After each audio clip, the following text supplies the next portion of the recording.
Hello student, তোমরা যারা ক্যালকাটা ইউনিভার্সিটির আন্ডারে সেকেন্ড সেমিস্টারের ছাত্রছাত্রী আছো এবং তোমাদের রাষ্ট্রবিজ্ঞান সাবজেক্টে অনার্স আছে, তোমাদের জন্য আজকের ক্লাসটা খুবই গুরুত্বপূর্ণ।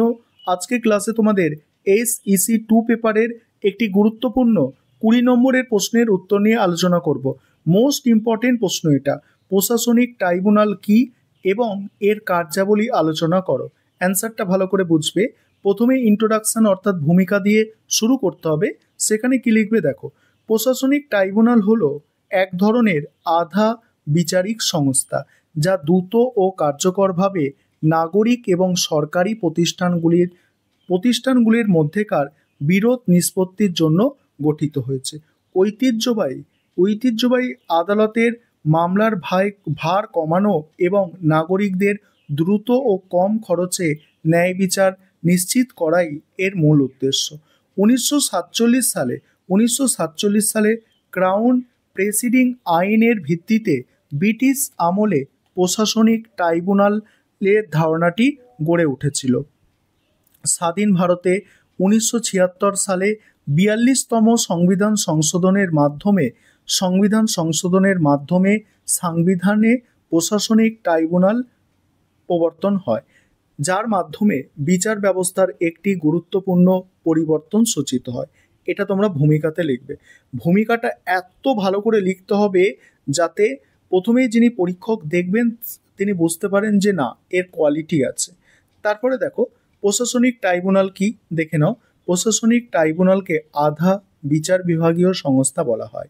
অধ্যাপক MV পিলি এর মতে প্রশাসনিক ট্রাইব্যুনালের প্রধান উদ্দেশ্য হলো কিছু নির্দিষ্ট বিরোধ, বিশেষ করে নাগরিক ও সরকারি প্রতিষ্ঠানের মধ্যেকার বিবাদ সাধারণ আদালতের আওতা থেকে সরিয়ে এনে দ্রুত এবং কম খরচে বিচারিক প্রক্রিয়ার মাধ্যমে নিষ্পত্তি করা। ঐতিহ্যবাহী আদালতগুলো যেখানে বিভিন্ন ধরনের মামলা পরিচালনা করে, সেখানে প্রশাসনিক ট্রাইব্যুনালগুলো শুধুমাত্র একটি নির্দিষ্ট বা বিশেষ ধরনের বিষয় বিচার করে থাকে। মূলত সরকারি চাকরি সংক্রান্ত বিষয়াদি যেমন নিয়োগ, পদোন্নতি, বদলি, বেতন, পেনশন এবং অন্যান্য চাকরির শর্তাবলী সম্পর্কিত অভিযোগ ও বিবাদের নিষ্পত্তির জন্য এই ট্রাইব্যুনাল গঠিত হয়েছে। সংবিধানের 14 ক ভাগের 323 ধারায় প্রশাসনিক ট্রাইব্যুনালের কথা বলা হয়েছে। এই ধারা অনুযায়ী সংসদ আইন প্রণয়ন করে কেন্দ্র সরকার, রাজ্য সরকার, স্থানীয় কর্তৃপক্ষ বা কেন্দ্রীয় সরকারের অধীনস্থ অন্যান্য কর্তৃপক্ষের সরকারি কর্তৃত্বকে বা পদে নিযুক্ত সমস্ত কর্মীদের নিয়োগ ও চাকরির শর্তাদি সম্পর্কিত যাবতীয় অভিযোগ ও বিবাদের নিষ্পত্তির জন্য প্রশাসনিক ট্রাইব্যুনাল গঠন করতে পারে। এবার আছে প্রশাসনিক ট্রাইব্যুনালের কার্যাবলী। এবার প্রশাসনিক ট্রাইব্যুনালের কার্যাবলীটা বুঝে নাও।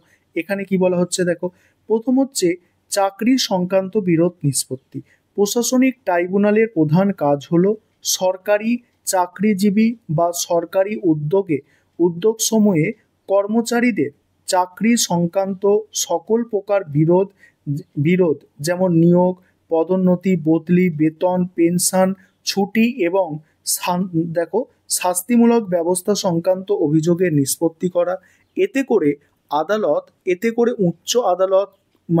উচ্চ আদালতের ওপর মামলার বোঝা কমে। আরেকটা বিষয় এখানে বলে নিই, তোমাদের জন্য অনলাইন কোচিং ক্লাস চলছে। তোমরা যদি কেউ এই সেমিস্টার বা পরবর্তী সেমিস্টারগুলোর জন্য অ্যাডমিশন নিতে চাও, তাহলে নিচের দেওয়া নম্বরে যোগাযোগ করে অ্যাডমিশন নিয়ে নিতে পারো। বা তোমরা যদি কেউ স্টাডি মেটেরিয়াল পারচেস করবে ভাবছো, তাও তোমরা কিন্তু সেটাও করতে পারো। এবার কি আছে দেখো, দ্রুত ও কম খরচে ন্যায় বিচার প্রদান। এটা বোঝো যে প্রশাসনিক ট্রাইব্যুনাল একটি গুরুত্বপূর্ণ কাজ হলো নাগরিকদের দ্রুত ও কম খরচে ন্যায় বিচার পাইয়ে দেওয়া। প্রচলিত বিচার ব্যবস্থার পদ্ধতিগত জটিলতা ও দীর্ঘসূত্রিতা এড়িয়ে ট্রাইব্যুনালগুলো তুলনামূলকভাবে দ্রুততার সঙ্গে মামলার নিষ্পত্তি করে। এবার পরের পয়েন্ট আছে আদালতের ক্ষমতা গ্রহণ। সাধারণ বিচার বিভাগের হাত থেকে কিছু ক্ষমতা প্রশাসনিক ট্রাইব্যুনালকে দেওয়া হয়েছে যাতে নাগরিকরা সুবিচার পেতে পারে। এটি এমন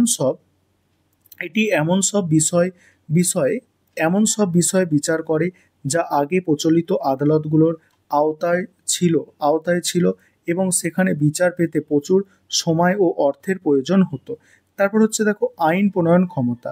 323-এর ক ধারা অনুসারে সংসদ আইন করে প্রতিটি ট্রাইব্যুনালের এখতিয়ার ক্ষমতা ও কর্তৃত্ব স্থির করে দিতে পারে। এটি সাক্ষ্য গ্রহণের পদ্ধতি সহ ট্রাইব্যুনাল অনুসরণীয় প্রক্রিয়ার নির্দিষ্ট করে দিতে পারে। এবার তারপরের পয়েন্ট হচ্ছে অন্যান্য আদালতের এখতিয়ার বাদ দেওয়া। 323-এর ক 2 এবং খ ধারা অনুযায়ী সংশ্লিষ্ট বিবাদ ও অভিযোগ সম্পর্কে 136 ধারা অনুযায়ী সুপ্রিম কোর্টের এখতিয়ার ব্যতীত অন্য সব আদালতের এখতিয়ার প্রশাসনিক ট্রাইব্যুনাল থেকে বাদ দিতে পারে। এর সরল অর্থ হলো প্রশাসনিক ট্রাইব্যুনালের রায়ের বিরুদ্ধে আপিল শুধুমাত্র সুপ্রিম কোর্টে করা যাবে, উচ্চ আদালতে করা যাবে না। যদিও 1997 সালে এল চন্দ্রকুমার বনাম ভারত রাষ্ট্র মামলায় সুপ্রিম কোর্ট এই অবস্থান পরিবর্তন করে এবং রায় দেয় যে প্রশাসনিক ট্রাইব্যুনালের রায়ের বিরুদ্ধে আপিল উচ্চ আদালতের ডিভিশন বেঞ্চে করা যাবে। তারপর হচ্ছে দেখো পরের পয়েন্ট হচ্ছে দেখো বিশেষায়িত বিষয় নিষ্পত্তি। দেখো পুন্নাম এস খান্নার মতে প্রথাগত আদালতগুলো কারিগরি বিষয়গুলোর মোকাবিলায় অপর্যাপ্ত প্রমাণিত হয়েছে। প্রশাসনিক ট্রাইব্যুনালগুলো বিশেষভাবে গঠিত হয়েছে কারিগরি ও বিশেষায়িত বিষয়গুলির দক্ষতার সাথে মোকাবিলা করার জন্য, যা প্রচলিত আদালতগুলো প্রায়শই দৃষ্টি এড়িয়ে যেতে পারে। তারপরে হচ্ছে দেখো পরের পয়েন্ট হচ্ছে আদালতের আদেশ বলবৎকরণ। এখানে কি বলা হচ্ছে দেখো ট্রাইব্যুনালের আদেশ যদি অগ্রাহ্য করা হয় তবে ট্রাইব্যুনাল আদালত অবমাননার দায়ে আদেশ লঙ্ঘনকারীকে অভিযুক্ত করতে পারে। তবে কিছু নির্দিষ্ট শ্রেণীর সরকারি কর্মীরা প্রশাসনিক ট্রাইব্যুনালের আওতার বাইরে থাকেন, যেমন সুপ্রিম কোর্ট, উচ্চ আদালত বা অধস্তন কোনো কোর্টের কর্মচারী, স্থল, নৌ ও বিমান বাহিনীর কোনো কর্মী এবং সংসদ বা রাজ্য আইনসভার কোনো কর্মী। এবারে উপসংহারে কি লিখবে দেখো প্রশাসনিক ট্রাইব্যুনালগুলো ভারতের বিচার ব্যবস্থার একটি অত্যন্ত গুরুত্বপূর্ণ ভূমিকা পালন করে। এটি একদিকে যেমন উচ্চ আদালতের ওপরে মামলার বোঝা কমিয়ে আনে, অন্যদিকে তেমনি সরকারি কর্মচারীদের জন্য দ্রুত ও কার্যকরভাবে ন্যায় বিচার পাওয়ার পথ সুগম করে। পদ্ধতিগত সরলতা এবং দ্রুত বিচার নিশ্চিত করার ক্ষেত্রে ট্রাইব্যুনালের গুরুত্ব অনস্বীকার্য। এই সংস্থাগুলি বিকল্প বিরোধ নিষ্পত্তি প্রক্রিয়া হিসাবে কাজ করে এবং জনকল্যাণমূলক রাষ্ট্রে প্রশাসন ও নাগরিকদের মধ্যেকার বিরোধ নিষ্পত্তিতে সহায়ক ভূমিকা পালন করে। এই ছিল তোমাদের আজকে গুরুত্বপূর্ণ একটি প্রশ্নের উত্তর।